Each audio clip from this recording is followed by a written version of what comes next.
As with any child, educational provision for a child with PDA is about attempting to match the curriculum, approach and support that is required to the individual child's needs. PDA is a dimensional disorder that impacts differentially on individual children and interacts with other developmental factors and personal circumstances. It is almost always the case, however, that the child's demand avoidance will cause him to function below his potential for much of the time. Children with PDA may be provided for in a full range of educational placements, mainstream, special or specialist schools such as those designated for children with ASD. Other children would have been excluded from school after a history of educational failure. On the one hand, there are some children who seem to have learnt that keeping a low profile can reduce pressure, and they are relatively compliant at school, usually though at the expense of behaving much worse at home.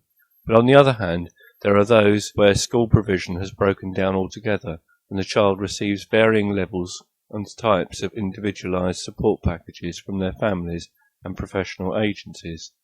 Sadly, it is not uncommon for children with PDA to be placed in a series of schools as one placement after another breaks down.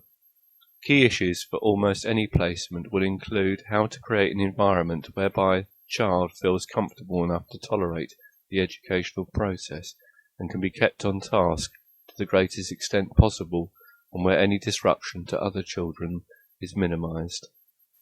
A diagnosis of PDA is one that enables us to make some sense of a complex group of children. This insight can provide us with a starting point for working out ways in which we may relate to and manage them more effectively.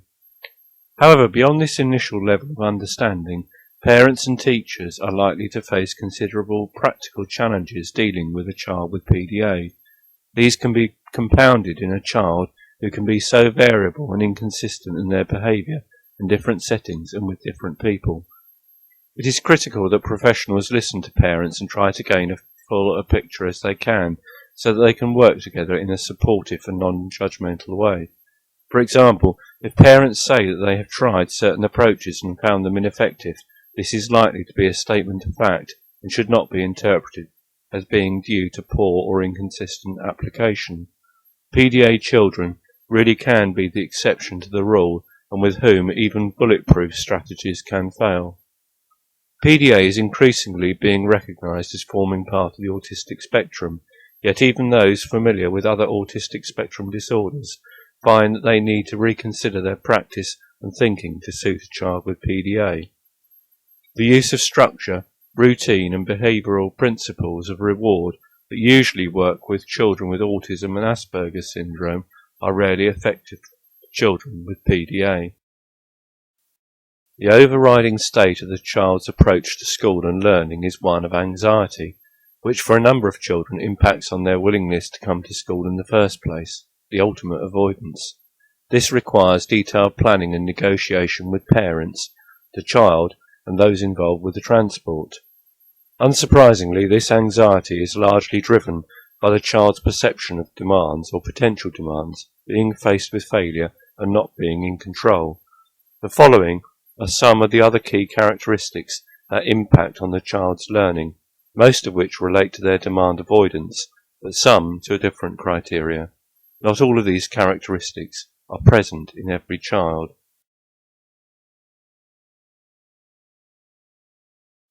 Typically, they have a poor sense of self-esteem, which often results in children expressing that they can't do something or won't like it as a first response.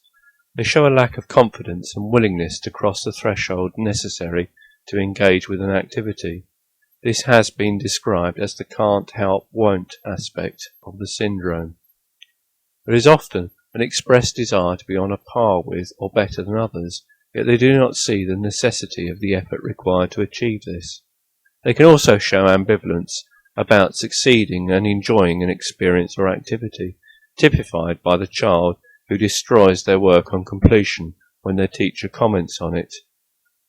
A lack of permanence and transfer of learning and experience means that there can be very sudden and dramatic setbacks for children after relatively prolonged periods of settled behaviour and progress. This can lead staff to believe that the management of external features, such as the environment and the way people relate to the child, has brought about the decline, rather than realizing that this is often an internal change within the child.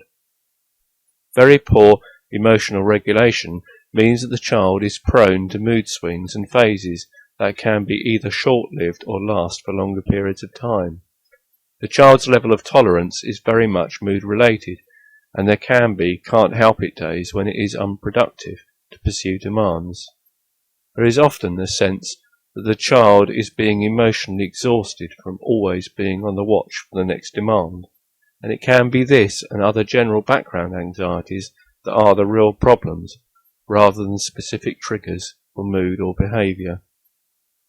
Generally, the PDA child is sociable and has a genuine desire to have friendships with other children, but inadvertently sabotages relationships through the need to be in control, manipulate, mediate or referee the interactions of others.